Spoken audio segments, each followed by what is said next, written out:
بسم اللہ الرحمن الرحیم۔ السلام علیکم ناظرین، آج کی ویڈیو میں ہم یہ جانیں گے کہ مرحوم کے اصالِ ثواب کے لیے سورہ فاتحہ اور سورہ اخلاص پڑھنا یا قرآن خوانی کروانا کیسا ہے۔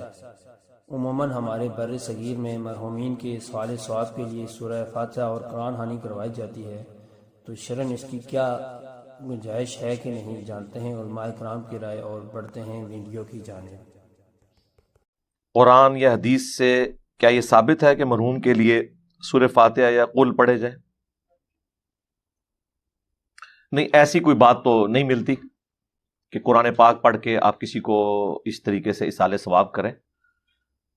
صحیح مسلم میں کیٹاگوریکلی موجود ہے کہ میت کو صرف 3 چیزوں کا ثواب پہنچتا ہے۔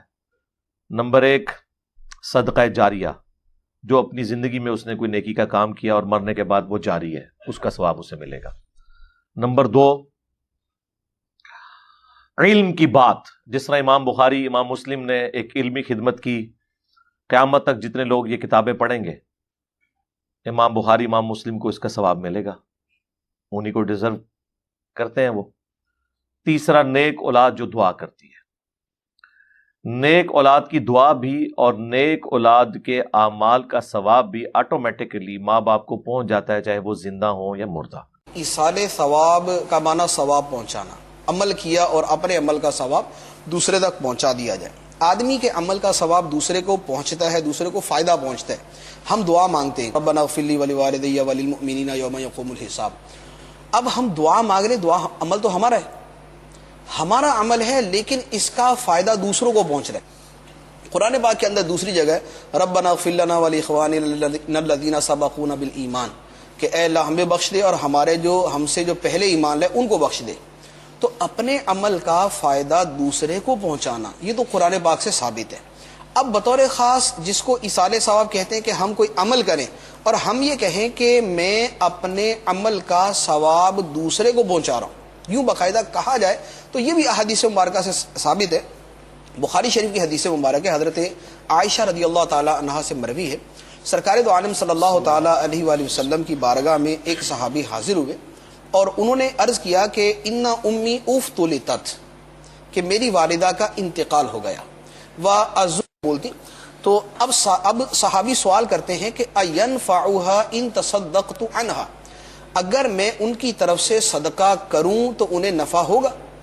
سرکار دو عالم صلی اللہ علیہ وسلم نے فرمایا نعم، ہاں انہیں نفع ہوگا۔ ایک دوسری روایت کے اندر یہی صحابی حضرت سعد بن عبادہ رضی اللہ تعالیٰ عنہ سرکار دو عالم صلی اللہ علیہ وسلم کی بارگاہ میں آئے اور انہوں نے آ کے دوبارہ وہی سوال عرض کیا کہ میری والدہ کا انتقال ہو گیا، تو فَأَيُّ صَدَقَةِ أَفْضَلُ، کون سا صدقہ ہے جو میں ان کی طرف سے کروں تو اس میں زیادہ ثواب ملے گا؟ سرکار دو عالم صلی اللہ علیہ وسلم نے فرمایا الماء، پانی اگر ان کی طرف سے صدقہ کرو، یعنی کنواں وغیرہ کھود دو تو اس کا ثواب ان کو زیادہ ہوگا۔ تو اب حدیث مبارک کے الفاظ ہیں کہ فَحَفَرَ بِئْرًا، انہوں نے کنواں کھودا، وَقَالَ هَذِهِ لِأُمِّ سَعْدٍ، اور کہا کہ یہ کنواں سعد کی ماں کے لیے ہے۔ اب وہ کنواں سعد کی ماں کے لیے کیا مطلب؟ پانی تو نہیں پہنچے اس گا، کنویں کا ثواب سعد کی ماں کے لیے ہے۔ تو یوں عمل کرنے کے بعد اس عمل کا ثواب کسی دوسرے کو پہنچا دینا یہ جائز ہے اور یہ احادیث مبارکہ سے ثابت ہے۔ ایصال ثواب کرنا کیسا ہے؟ تو بہرحال دیکھیے، کچھ بدنی عبادتیں ایسی ہوتی ہیں جو شریعت میں منتقل ہوتی ہے، ٹرانسفر ہو سکتی ہے، مطلب دوسروں کو اس کا اجر و ثواب دیا جا سکتا ہے، ٹھیک، زندگی میں اور مرنے کے بعد بھی۔ کچھ بدنی عبادتیں ایسی ہیں جو اگر میں کروں تو وہ ٹرانسفر نہیں ہوں گی، وہ میرے کو فائدہ ملے گا، لیکن کچھ ایسی عبادتیں جو میں کروں تو میں کسی کو ایصال بھی کر سکتا ہوں، میت کو یا زندوں کو بھی دے سکتا ہوں۔ وہ کیا ہے دیکھ لیتے ہیں۔ بدنی عبادتوں میں وہ عبادتیں جو ٹرانسفریبل ہے، دوسرے کو ملتی ہے زندگی میں یا میت کی موت کے بعد، وہ ہے اگر کوئی کسی کا حج کرے تو، چاہے زندہ آدمی ہو، جا نہیں سکتا تو اس کا حج بھی ہو سکتا ہے، چاہے میت کا بھی حج ہو سکتا ہے۔ کوئی عمرہ کرے تو بدنی کوشش میں کروں گا لیکن ثواب اس کو ملے گا جس نے وہ کیا، ٹھیک ہے۔ اسی طرح اس کے نام سے پیسہ خرچ کروں تو زندہ ہو یا مردہ اس کو انشاءاللہ ثواب ملیں گا۔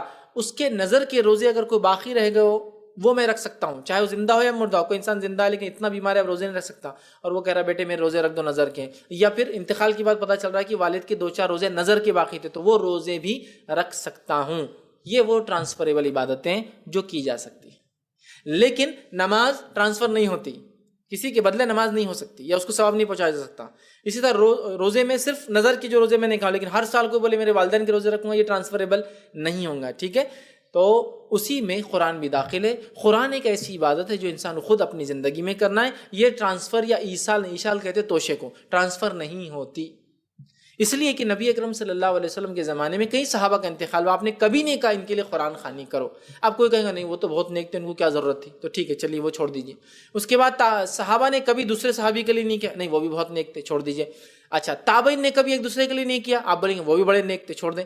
اماموں میں سے کسی 4 امام میں سے کسی نے کہا کہ یہ ہوتا ہے، چلو وہ بھی ٹھیک ہے بہت نیک تھے، چھوڑ دیں. تو پھر لیں گے کس کو؟ سب کو چھوڑتے جا رہے آپ. جب وہ پہلی نسلوں نے کوئی کام نہیں کیا تو ہم کیسے کر سکتے؟ تو لہٰذا قرآن کا ایصال کرنا یہ سنت سے ثابت نہیں. حالانکہ نبی اکرم صلی اللہ علیہ وسلم کے زمانے اور اس کے بعد میں کئی لوگ انتقال کر گئے، لیکن کبھی صحابہ نے کہا کہ چلو تمہارے والد کے لیے پڑھو بیٹے، انتقال ہو گیا ان کو، مطلب تابعین سے یا ان کے بچوں سے نہیں کہا. تو لہٰذا قرآن کا ایصال یہ ثابت نہیں ہے. ہمیں ہر اس چیز سے بچنا چاہیے جو ثابت نہیں. ثابت جو ہے وہ آپ کیجیے نا، حج کیجیے ان کے بدلے، عمرہ کیجیے ان کے بدلے، صدقہ کیجیے ان کے بدلے، چاہے وہ کھانے کی شکل میں بھی ہو سکتا ہے کہ آپ نے پیسہ خرچ کر کے کھانا لا کے غریبوں کو کھلا، وہ بھی انشاءاللہ ملیں گا. بچے ہونے کے ناطے آپ دعائیں کیجیے ان کے لیے، انشاءاللہ وہ بھی ملیں گا. ایک عام مسلمان ہونے کے ناطے کسی مسلمان کے لیے استغفار کرنا قبول ہوتا ہے کہ اللہ اس کو معاف کرے، اس پر رحم کرے، یہ بھی قبول اللہ کرتا ہے، وہ کیجیے آپ. تو یہ کرنے کی چیز ہے، اور جو نہیں کرنے کی ہے وہ ہم کرتے ہیں، اور جو کرنے کی وہ تو نہیں کرتے ہیں، ہے نا. کرنے کی چیزیں نہیں کرتے، اور نہیں کرنے کا 30ویں دن کر رہے، 10ویں دن کر رہے، 20ویں دن کر رہے، 40ویں دن کر رہے، سال کر رہے. ارے بھائی کرنے کی جو وہ کیجیے نا، جو نہیں کرنے کی وہ کیوں کر رہے ہیں آپ؟ تو لہٰذا کیا ایصال ہو سکتا ہے وہ پورا وضاحت ہے حدیث کے اندر. ہمیں چاہیے کہ ہم انہی چیزوں کو بہرحال ایصال کریں، تو قرآن اس میں شامل نہیں ہے. سلسلے میں سوال ہے کہ جو ایصال ثواب کا سلسلہ ہے والدین مرحومین کے سلسلے میں خصوصاً، اس کی کیا صورت ہے، کیا طریقے ممکن ہیں، اور شرعی طور پر کس حد تک ثابت ہے. دیکھیے، ایصال ثواب کے ضمن میں 2 رائے ہیں ہمارے ہاں. اکثریت جو بھی ہمارے ہاں سنی علماء ہیں، دیوبندی بھی بریلوی بھی، وہ اس کے قائل ہیں کہ ایصال ثواب ہوتا ہے مالی عبادت کا بھی اور بدنی عبادت کا بھی. بدنی عبادت یہ کہ آپ نے نفل پڑھے اور کہا کہ اللہ ان نوافل کا ثواب میرے والد مرحوم کو، والدہ مرحومہ کو یا کسی اور کو پہنچا دے. یہ ان کا موقف ہے اور وہ مانتے ہیں. خیرات کریں اور خیرات کا کہیں، کسی کی بیوہ کی مدد کریں اور کہیں کہ اس کا ثواب اس کو اللہ تعالیٰ ان کو پہنچا دے. ایک موقف یہ ہے، وہ زیادہ تر ہمارے ہاں جو اہل حدیث حضرات ہیں ان کا موقف ہے. تو میں اگرچہ اس معنی میں کہ میں اہل حدیث مسلک سے متعلق نہیں ہوں، لیکن یہ اس معاملے میں میری رائے وہی ہے. وہ یہ ہے کہ بدنی عبادت کا ایصال نہیں ہے، مالی عبادت کا ہے. مالی عبادت آپ نے خیرات کی ہے، صدقہ دیا ہے، کسی غریب کی مدد کی ہے، مسکین کی مدد کی ہے، بیوہ کی مدد کی ہے، یتیم کی مدد کی ہے، کسی مقروض کی مدد کی ہے، مال خرچ ہوا ہو تو اس کی جگہ پر جو ہے آپ اپنا ایصال ثواب اس کا کر سکتے ہیں، بدنی عبادت کا نہیں. واللہ عالم. اب اس میں یہ کہ آپ جس پر چاہیں عمل کر لیں. لیکن یہ جو ہم کرتے ہیں اس کے لیے محفلیں منعقد کرنا اور قرآن خوانیاں ہونا، یہ سب بدعات ہے. جو بھی ہوگا انفرادی طور پر ہوگا، اجتماعی کسی شے کا ثبوت موجود نہیں ہے ہمارے پاس. اس کے لیے جمع ہونا ہے اور پھر کھانا پینا بھی ہے اور ایک تقریب بن گئی ہے اور وہ ایصال ثواب کے لیے ہے. یہ ساری چیزیں، اور بچوں کو بلایا جا رہا ہے، قرآن پڑھوا رہے ہیں، انہیں پیسے دے رہے ہیں، اور وہ قرآن بھی کیا پڑھتے ہیں، وہ 2 ورق جو ہیں الٹتے ہیں. وہ پیسے پڑھنے لینے کے لیے تو آئے ہوتے ہیں بیچارے، نہ انہیں سمجھ. یا یہ کہ اچھا بھائی تم ادھر بیٹھ جاؤ، یہ صفحہ تم پڑھ دو، یہ صفحہ میں پڑھ دیتا ہوں. کیا حماقتیں ہیں. ایسے مذاق میں تو سمجھتا ہوں دین کا اور قرآن کے ساتھ تمسخر ہے جو ہوتا ہے. یہ سب بدعات ہے. البتہ ذاتی سطح پر آپ نے قرآن پڑھا، اب صبح کے وقت تلاوت کی، اس کا ثواب کسی کو پہنچا دیا، تو جو پہلا مسلک ہے اس کی روح سے جائز ہے. میرے نزدیک قرآن پڑھنے سے، نماز سے، نفل سے، اس سے نہیں. البتہ مالی جو بھی خیرات ہیں، صدقات ہیں، تو اس کا ایصال ثواب ہو سکتا ہے. اولاد اگر نیک ہے تو وہ خود صدقہ جاریہ بن جاتے ہیں والدین کے لیے، بشرطے کہ والدین نے ان کی تربیت کی کوشش کی ہو. اگر کسی کافر کا بیٹا مسلمان ہو گیا ہے تو اس کافر کو تو اولاد سے کچھ نہیں پہنچے گا، لیکن کوئی شخص مسلمان تھا، اس نے اپنی اولاد کی تربیت بھی اچھے طریقے پر کی ہے. اب یہ جو اولاد نیکی جو کرے گی تو اس سے اس کا بھی ثواب اس کو پہنچتا رہے گا. یہ صدقہ جاریہ کہلاتا ہے. قرآن خوانی کی دو قسمیں ہیں. ایک قرآن خوانی وہ ہوتی ہے جو دکان مکان میں برکت کے لیے ہوتی ہے. نیا گھر بنایا آپ نے تو آپ چاہتے ہیں برکت کے لیے اس میں قرآن خوانی ہو جائے. یہ ثواب کے لیے نہیں ہوتی بلکہ کس کے لیے ہوتی ہے؟ برکت کے لیے. تو برکت کے لیے جو کام کیا جاتا ہے نا اس کو رقیہ کہتے ہیں. رقیہ جیسے کسی بیمار کے لیے آپ کوئی چیز وظیفہ پڑھ کے پھونکتے ہیں اس پہ یا ویسے ہی پڑھتے ہیں. تو رقیہ جو ہے نا یہ عبادت نہیں ہے، یہ دوا ہے. اور دوا کے لیے قرآن و سنت سے ثبوت ہونا ضروری نہیں ہے. تو اگر کوئی دکان یا مکان میں برکت کے لیے قرآن خوانی کرواتا ہے تو چونکہ یہ رقیہ ہے اس لیے جائز ہے، اگرچہ نبی کے دور میں یہ نہیں تھا، بشرطے کہ اس کو سنت نہ سمجھا جائے. اور اگر کوئی میت کے مرنے کے بعد ایصال ثواب کے لیے قرآن خوانی کرواتا ہے تو یہ رقیہ نہیں ہے بلکہ عبادت ہے نا.